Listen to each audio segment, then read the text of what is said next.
نحمدہ ونصلی علی رسولہ الکریم، اما بعد۔ محترم ناظرین، ہمارے سلسلے کا 13واں سوال یہ ہے کہ خدا کی صفات میں شریک کرنے کا کیا مطلب ہے؟ تو اس کا جواب یہ ہے کہ خدا کی صفات میں شریک کرنے کا مطلب یہ ہے کہ خدا کی صفات جیسی کوئی صفت کسی دوسرے میں ثابت ماننا، کیونکہ مخلوق چاہے فرشتہ ہو یا نبی، ولی ہو یا پیر، امام ہو، کوئی بھی ہو، بہرحال وہ مخلوق ہے، اور مخلوق کے اندر خدا کی صفت کی طرح کوئی صفت نہیں پائی جا سکتی۔ البتہ بہت سے ایسے لوگ ہیں کہ جنہوں نے فرشتوں کو صفت قدرت کا مالک سمجھا، اور انہوں نے یہ بات نکالی کہ اللہ تبارک و تعالیٰ نے ایک فرشتے کو پیدا کیا اور وہ بس آرام سے کرسی پر بیٹھ گیا، اب وہ کوئی کام نہیں کرتا، اس کو کوئی طاقت و قوت نہیں۔ اب جو اس نے فرشتہ پیدا کیا، اس نے اپنے بعد والوں کو پیدا کیا، بعد والے نے اپنے بعد والوں کو پیدا کیا، اسی طرح یہ سلسلہ بڑھتا چلا گیا، اور یہ جو صفت قدرت تھی یہ ان کے اندر منتقل ہو گئی۔ حالانکہ اس کے بارے میں قرآن کہتا ہے بل عباد مکرمون لا یسبقونہ بالقول وہم بامرہ یعملون، یہ غلط کہتے ہیں، ان کے اندر کوئی طاقت و قوت نہیں، یہ تو اللہ تبارک و تعالیٰ کے معزز بندے ہیں، فرشتے، اور اللہ تبارک و تعالیٰ کے حکم کی خلاف ورزی نہیں کرتے، اللہ جو حکم دیتا ہے صرف وہی کام کرتے ہیں۔ بہت سے لوگ اور نادان ایسے بھی ہیں کہ جنہوں نے اللہ تبارک و تعالیٰ کے صفت علم غیب کو نبی کے لیے ثابت کیا، اور وہ نبی کو بھی ایسا ہی عالم الغیب مانتے ہیں جیسا کہ اللہ تبارک و تعالیٰ عالم الغیب ہے۔ حالانکہ قرآن میں ہے قل لا يعلم من في السماوات والارض الغیب الا اللہ، اے نبی ان سے کہہ دو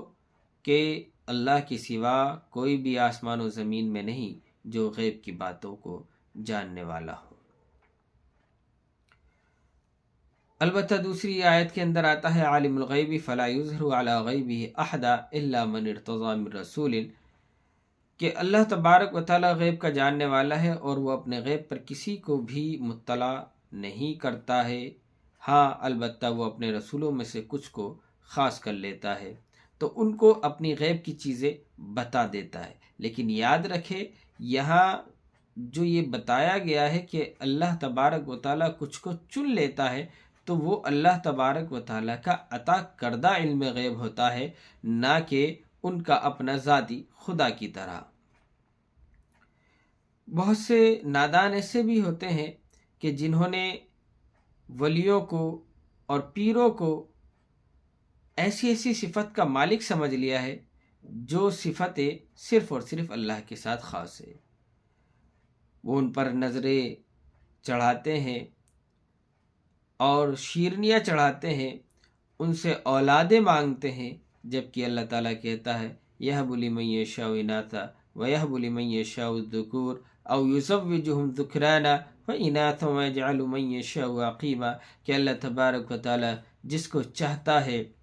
مذکر دے دیتا ہے، نرینہ اولاد دے دیتا ہے، جس کو چاہتا ہے مؤنث اولاد دے دیتا ہے، جس کو چاہتا ہے بانجھ بنا دیتا ہے، جس کو چاہتا ہے دونوں ہی عطا کر دیتا ہے۔ یہ اللہ تبارک و تعالیٰ کی صفات ہے، لیکن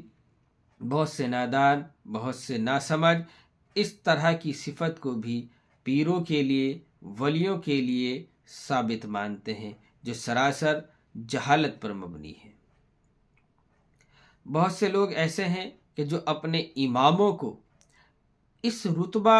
اور اس مقام پر لے جاتے ہیں کہ گویا نبی بنانا ان کا کام، شریعت گھڑنا ان کا کام، شریعت کو بنانا ان کا کام۔ یہ سراسر غلط ہے، یہ ٹھیک نہیں ہے، اس لیے کہ یہ تمام کی تمام صفات کا مالک صرف اور صرف اللہ ہے۔ وآخر دعوانا ان الحمد للہ رب العالمین۔